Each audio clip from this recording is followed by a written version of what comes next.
Chris Doumitt, the man who held Parker Schnabel's entire gold mining empire together for over a decade, is gone. He didn't just quit. He walked away from a job that nearly broke him, leaving behind a hole in the crew that might never be filled. Everyone assumes it was burnout, but that's just the surface. Behind closed doors, a major disagreement unfolded. One the show would never reveal. For years, Chris was the unbreakable rock of Parker's crew. Calm in every storm, steady in the gold room, he turned mud into millions. But by season 15, even that rock began to crack. The pressure had been mounting for years, but this season, Parker's relentless ambition pushed Chris to his breaking point. It all began when Parker decided to run 3 separate wash plants at once. A bold move on paper, but a logistical nightmare in practice for the man responsible for gold recovery. Suddenly, Chris wasn't overseeing just one operation. He was managing cleanups at 3 sites, with one of them located 15 miles from the others. He was constantly on the move, stretched thin across the Klondike, trying to be in 3 places at once. The workload became brutal.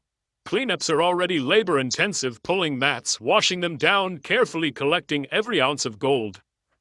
Now, he was doing that job for 3 massive plants, several times a week. The hours were longer, the pressure higher, and the cameras began to show a man who looked more and more worn out. Chris eventually spoke up.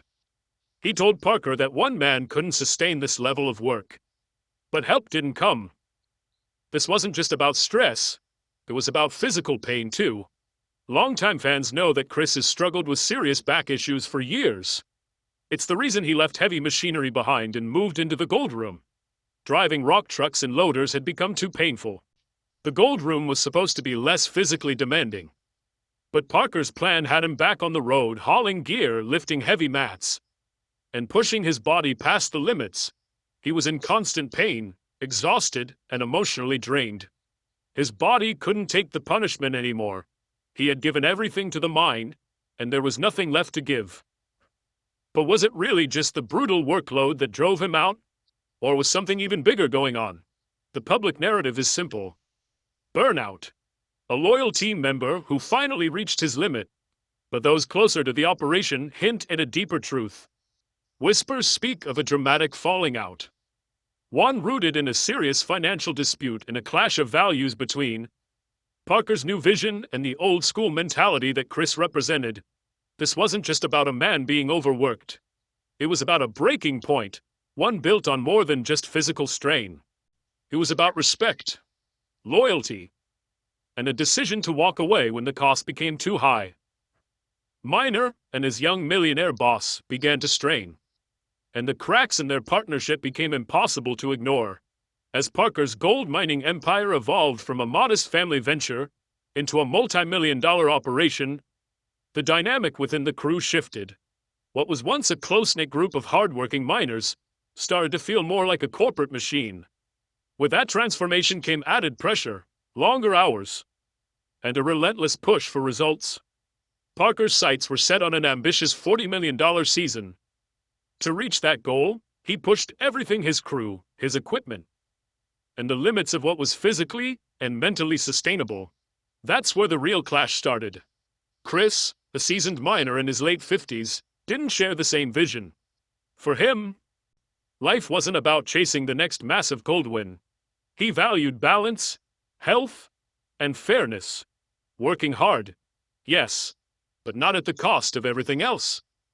Meanwhile, Parker, still young and fiercely driven, was focused on numbers, efficiency, and maximizing profit at all costs. The two men, though once aligned, were now worlds apart. The rumor is that Chris began to feel his years of loyalty and hard work were no longer appreciated. Despite being the backbone of the operation, he was stretched thinner than ever. With little support or acknowledgement, tensions boiled over in a private confrontation that centered on loyalty and what it really means. Was loyalty about sacrificing yourself for the good of the crew? Or was it about being honest with yourself when things had gone too far? Chris felt cornered. To him, the mining site had turned toxic, a place where gold came before people, where well-being was optional, and where the human cost of ambition was quietly ignored. He walked away, not with a dramatic send-off, but with a decision that spoke volumes. His exit wasn't just a resignation. It was a personal declaration that enough was enough. Health, sanity, and self-respect were worth more than any amount of gold buried in the Yukon ground. This kind of quiet rebellion has happened before in the world of Gold Rush. Crew members have changed sides, loyalties have shifted, and long-standing partnerships have broken down. Chris's departure set off waves of debate among fans. Some backed his decision, applauding him for stepping away from a job that was clearly draining him. Others argued that after everything Parker had done for him, Chris owed it to the young boss to stick it out. To really understand the depth of Chris's decision, you have to go back to the beginning, before the gold, before the Klondike, before the fame. Long before he was a legend in mining, Chris Doumitt was a carpenter in Oregon. For 25 years, he worked as a plant carpenter, someone who built industrial structures with precision and skill. His entry into gold mining was never part of the plan. In 2010, during the very first season of Gold Rush, he was hired by the Hoffman crew for what was supposed to be a quick 10-day job building a cabin on their claim. But once he arrived, everything changed. The chaos, the energy, the wild ambition, it pulled him in. That 10-day job turned into 5 months, and in those months, he learned gold mining the hard way. The Hoffmans were known for doing things wrong, constant mechanical failures, wild gambles, and poor planning, but in the middle of the madness, Chris learned what not to do. It wasn't glamorous, and it certainly wasn't easy. But it was the beginning of something that would define the next chapter of his life. After his time with the Hoffmans, Chris knew he loved the hunt for gold, but he also knew he needed more stability.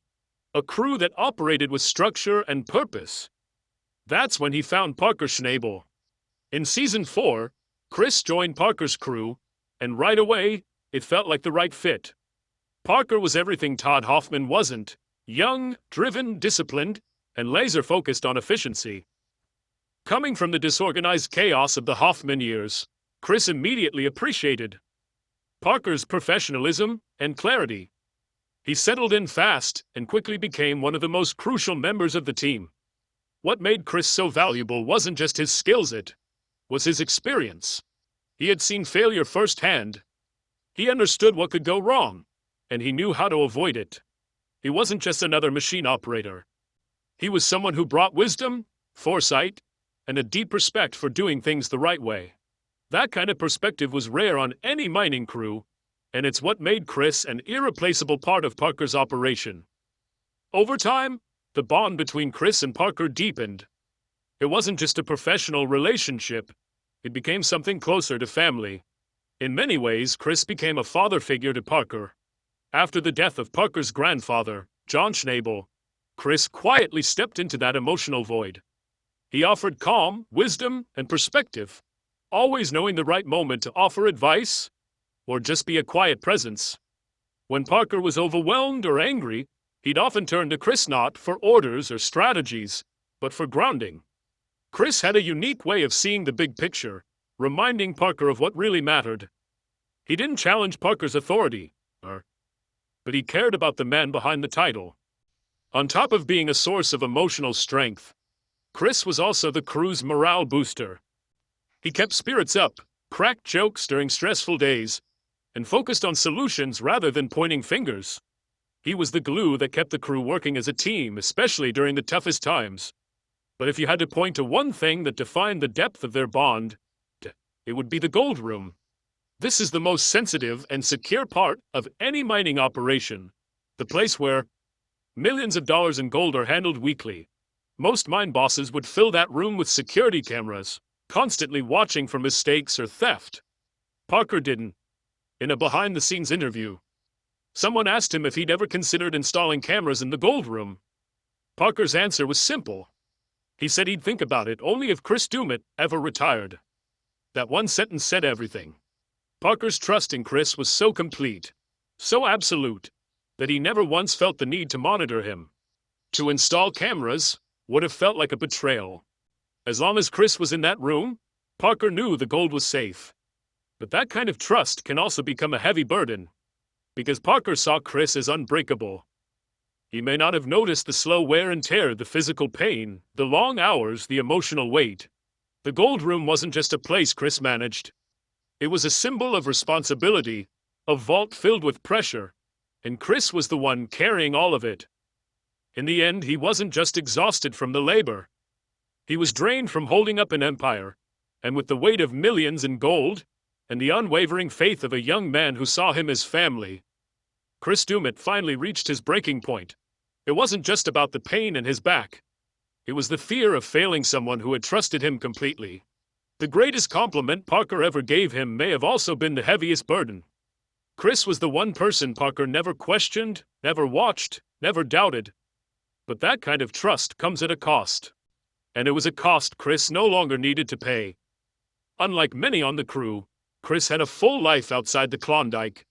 His decision to walk away wasn't made in desperation. It was the result of perspective.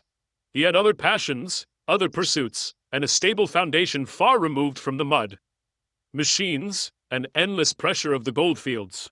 He's been married to his wife Sharon for 45 years, and together they've built a quiet, steady life.